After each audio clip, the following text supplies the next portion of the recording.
कार्यक्रम में उपस्थित बिहार के राज्यपाल श्री राजेंद्र अर्लेकर जी, यहां के कर्मठ मुख्यमंत्री श्रीमान नीतीश कुमार जी, हमारे विदेश मंत्री श्री एस जयशंकर जी, विदेश राज्य मंत्री श्री पवित्र जी, विभिन्न देशों के एक्सेलेंसीज, एम्बेसडर्स, नालंदा यूनिवर्सिटी के वीसी प्रोफेसर, स्टूडेंट्स, उपस्थित साथियों, मुझे तीसरे कार्यकाल की शपथ ग्रहण करने के बाद पहले 10 दिनों में ही नालंदा आने का अवसर मिला है।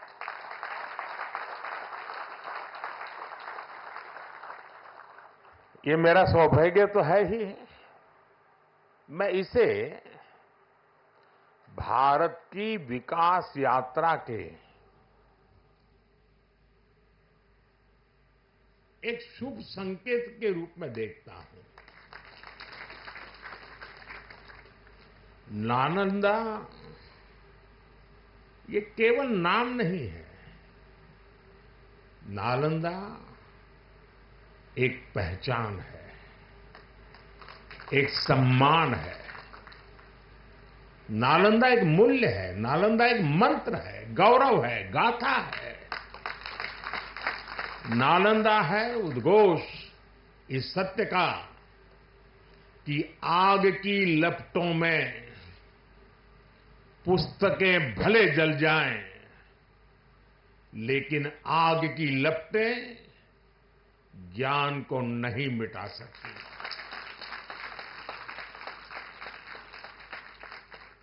नालंदा के ध्वंस ने भारत को अंधकार से भर दिया था। अब इसकी पुनर्स्थापना भारत के स्वर्णिम युग की शुरुआत करने जा रहा है। साथियों, अपने प्राचीन अवशेषों के समीप नालंदा का नवजागरण, ये नया कैंपस विश्व को भारत के सामर्थ्य का परिचय देगा। नालंदा बताएगा, जो राष्ट्र मजबूत मानवीय मूल्यों पर खड़े होते हैं, वो राष्ट्र इतिहास को पुनर्जीवित करके बेहतर भविष्य की नींव रखना जानते हैं। और साथियों, नालंदा केवल भारत के ही अतीत का पुनर्जागरण नहीं है, इसमें विश्व के, एशिया के कितने ही देशों की विरासत जुड़ी हुई है।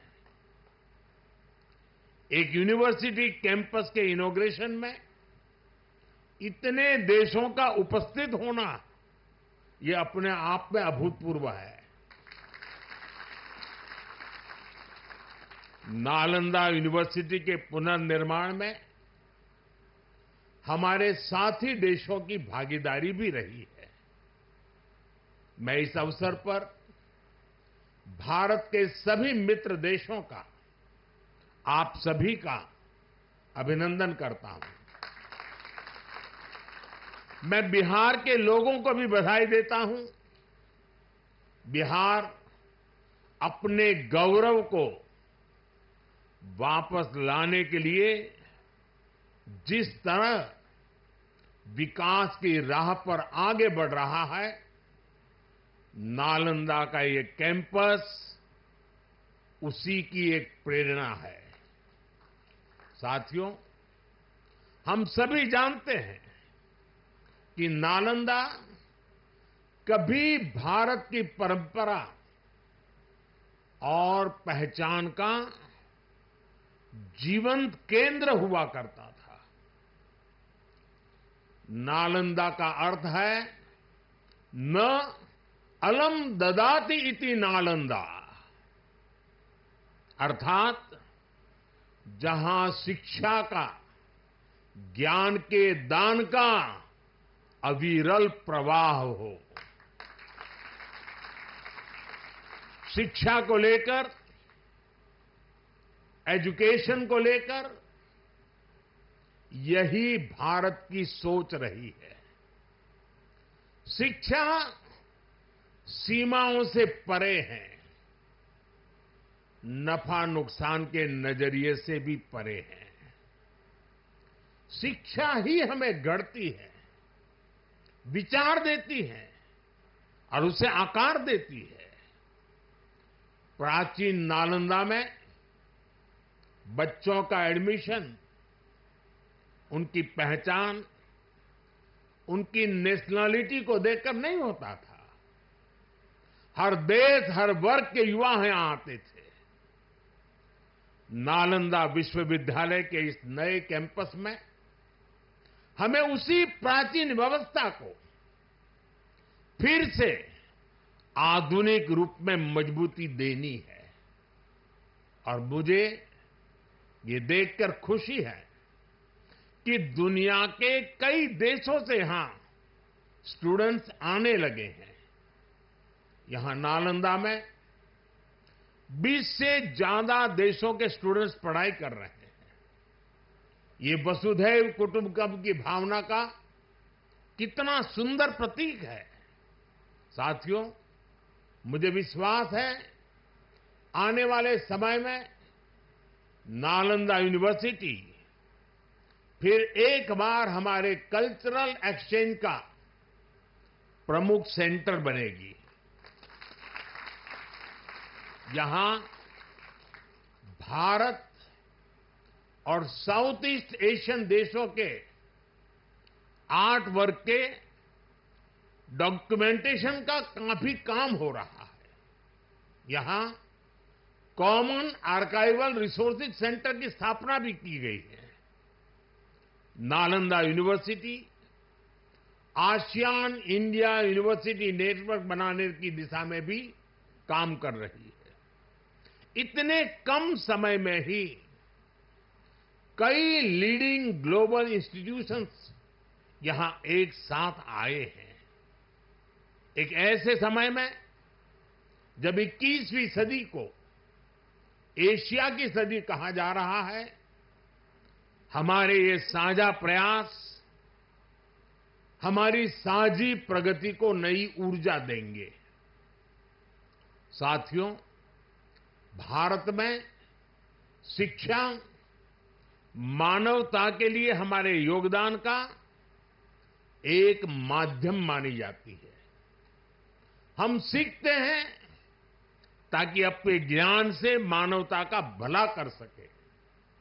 आप देखिए, अभी 2 दिन ही के बाद ही 21 जून को इंटरनेशनल योगा डे है। आज भारत में योग की सैकड़ों विधाएं मौजूद है। हमारे ऋषियों ने कितना गहन शोध इसके लिए किया होगा, लेकिन किसी ने योग पर एकाधिकार नहीं बनाया। आज पूरा विश्व योग को अपना रहा है। योग दिवस एक वैश्विक उत्सव बन गया है। हमने अपने आयुर्वेद को भी पूरे विश्व के साथ साझा किया है। आज आयुर्वेद को स्वस्थ जीवन के एक स्रोत के रूप में देखा जा रहा है। सस्टेनेबल लाइफस्टाइल और सस्टेनेबल डेवलपमेंट का एक और उदाहरण हमारे सामने है। भारत ने सदियों तक सस्टेनेबिलिटी को एक मॉडल के रूप में जीकर दिखाया है। हम प्रगति और पर्यावरण को एक साथ लेकर चले हैं। अपने उन्हीं अनुभवों के आधार पर भारत ने विश्व को मिशन लाइफ जैसा मानवीय विजन दिया है। आज इंटरनेशनल सोलर अलायंस जैसे मंच सुरक्षित भविष्य की उम्मीद बन रहे हैं। नालंदा यूनिवर्सिटी का ये कैंपस भी इसी भावना को आगे बढ़ाता है। ये देश का पहला ऐसा कैंपस है जो net zero energy, net zero emissions, net zero water and net zero waste model पर काम करेगा। अप्प दीपो भव के मंत्र पर चलते हुए कैंपस पूरी मानवता को नया रास्ता दिखाएगा। साथियों, जब शिक्षा का विकास होता है तो अर्थव्यवस्था और संस्कृति की जड़ें भी मजबूत होती है। हम डेवलप कंट्रीज को देखें तो ये पाएंगे वो इकोनॉमिक और कल्चरल लीडर तब बने जब वो एजुकेशनल लीडर्स हुए। आज दुनिया भर के स्टूडेंट्स और ब्राइट माइंड्स उन देशों में जाकर वहां पढ़ना चाहते हैं। कभी ऐसी स्थिति हमारे यहां नालंदा और विक्रमशिला जैसे स्थानों में हुआ करती थी। इसलिए ये केवल संयोग नहीं है कि जब भारत शिक्षा में आगे था तब उसका आर्थिक सामर्थ्य भी नई ऊंचाई पर था। ये किसी भी राष्ट्र के विकास के लिए एक बेसिक रोड मैप है। इसलिए 2047 तक विकसित होने के लक्ष्य पर काम कर रहा भारत इसके लिए अपने एजुकेशन सेक्टर को उसका कायाकल्प कर रहा है। मेरा मिशन है कि भारत दुनिया के लिए शिक्षा और ज्ञान का केंद्र बने। मेरा मिशन है भारत की पहचान फिर से दुनिया के सबसे प्रोमिनेंट नॉलेज सेंटर के रूप में उभरे।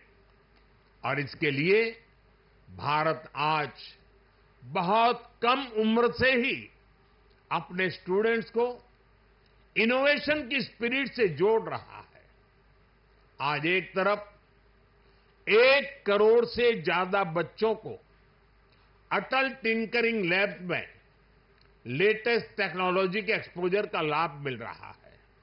वहीं दूसरी ओर चंद्रयान और गगनयान जैसे मिशन स्टूडेंट्स में साइंस के प्रति रुचि बढ़ा रहे हैं। इनोवेशन को बढ़ावा देने के लिए भारत ने 1 दशक पहले स्टार्टअप इंडिया मिशन की शुरुआत की थी।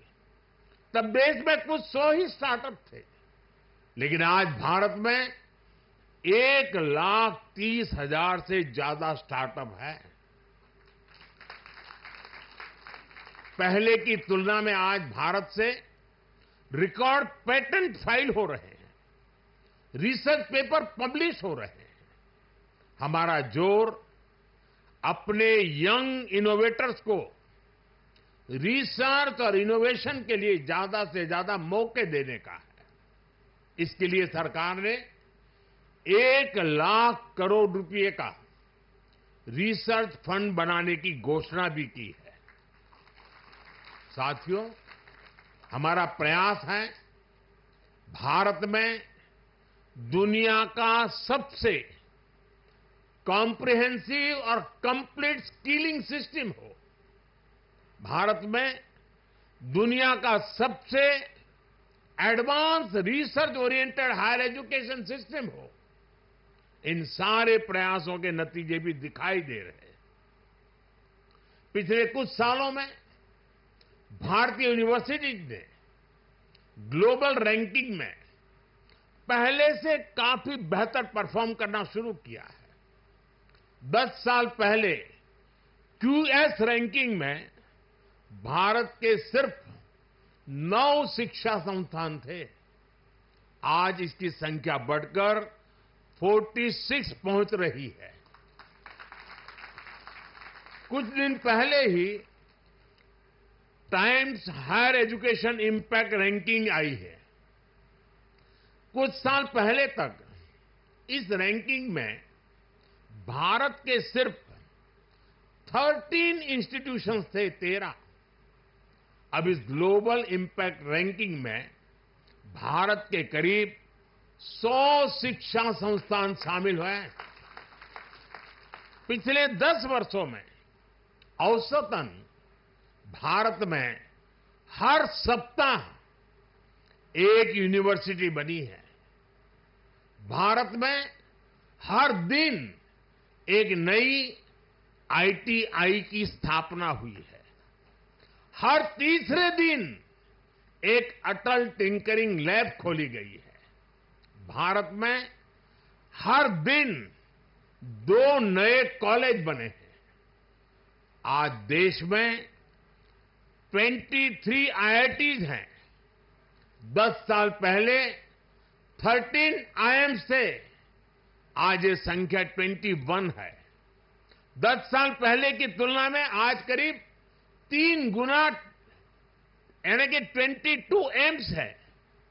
10 साल में मेडिकल कॉलेजों की संख्या भी करीब करीब 2 गुनी हो गई है। आज भारत के एजुकेशन सेक्टर में बड़े रिफॉर्म्स हो रहे हैं। नेशनल एजुकेशन पॉलिसी ने भारत के युवाओं के सपनों को नया विस्तार दिया है। भारत की यूनिवर्सिटीज ने फॉरेन यूनिवर्सिटीज के साथ भी कोलैबोरेट करना शुरू कर दिया है। इसके अलावा डीकन और वुलंगडोंग जैसी इंटरनेशनल यूनिवर्सिटीज भी भारत में अपने कैंपस खोल रही है। इन सारे प्रयासों से भारतीय छात्रों को हायर एजुकेशन के लिए भारत में ही सर्वश्रेष्ठ शिक्षा संस्थान उपलब्ध हो रहे हैं। इससे हमारे मध्यम वर्ग की भी बचत भी हो रही है। साथियों, आज विदेशों में हमारे प्रीमियर इंस्टीट्यूट्स के कैंपस खुल रहे हैं। इसी साल अबू धाबी में आईआईटी दिल्ली का कैंपस खुला है। तंजानिया में भी आईआईटी मद्रास का कैंपस शुरू हो चुका है। और ग्लोबल होते भारतीय शिक्षा संस्थानों की तो ये शुरुआत है। अभी तो नालंदा यूनिवर्सिटी जैसे संस्थानों को भी दुनिया के कोने कोने में जाना है। साथियों, आज पूरी दुनिया की दृष्टि भारत पर है, भारत के युवाओं पर है। दुनिया बुद्ध के इस देश के साथ, मदर ऑफ डेमोक्रेसी के साथ कंधे से कंधा मिलाकर चलना चाहती है। आप देखिए, जब भारत कहता है one earth, one family and one future, तो विश्व उसके साथ खड़ा होता है। जब भारत कहता है वन सन, वन वर्ल्ड, वन ग्रिड, तो विश्व उसके भविष्य की दिशा मानता है। जब भारत कहता है वन अर्थ, वन हेल्थ, तो विश्व उसे सम्मान देता है, स्वीकार करता है। नालंदा की ये धरती विश्व बंधुत्व की इस भावना को नया आयाम दे सकती है। इसलिए नालंदा के विद्यार्थियों का दायित्व और ज्यादा बड़ा है। आप भारत और पूरे विश्व का भविष्य है। अमृतकाल के 25 साल भारत के युवाओं के लिए बहुत अहम है। ये 25 वर्ष नालंदा विश्वविद्यालय के हर छात्र के लिए भी उतने ही महत्वपूर्ण है। यहां से निकलकर आप जिस भी क्षेत्र में जाएं, आप पर अपनी यूनिवर्सिटी के मानवीय मूल्यों की मुहर दिखनी चाहिए। आपका जो लोगो है, उसका संदेश हमेशा याद रखिएगा। आप लोग इसे नालंदा वे कहते हैं ना। व्यक्ति का व्यक्ति के साथ सामंजस्य, व्यक्ति का प्रकृति के साथ सामंजस्य आपके लोगों का आधार है। आप अपने शिक्षकों से सीखिए, लेकिन इसके साथ ही एक दूसरे से सीखने की भी कोशिश करिए। Be curious, be courageous and above all be kind. अपनी नॉलेज को समाज में एक सकारात्मक बदलाव के लिए प्रयोग करिए। अपनी नॉलेज से बेहतर भविष्य का निर्माण करिए। नालंदा का गौरव, हमारे भारत का गौरव आपकी सफलता से तय होगा। मुझे विश्वास है आपके ज्ञान से पूरी मानवता को दिशा मिलेगी। मुझे विश्वास है हमारे युवा आने वाले समय में पूरे विश्व को नेतृत्व देंगे। मुझे विश्वास है नालंदा ग्लोबल कॉज का एक महत्वपूर्ण सेंटर बनेगा। इसी कामना के साथ आप सभी का मैं हृदय से बहुत बहुत धन्यवाद करता हूं और नीतीश जी ने सरकार की तरफ से पूरी मदद का जो आह्वान किया है उसका मैं स्वागत करता हूं। भारत सरकार भी इस विचार यात्रा को जितनी ऊर्जा दे सकता है उसमें कभी भी पीछे नहीं रहेगा। इसी एक भावना के साथ आप सबको बहुत बहुत शुभकामनाएं। धन्यवाद।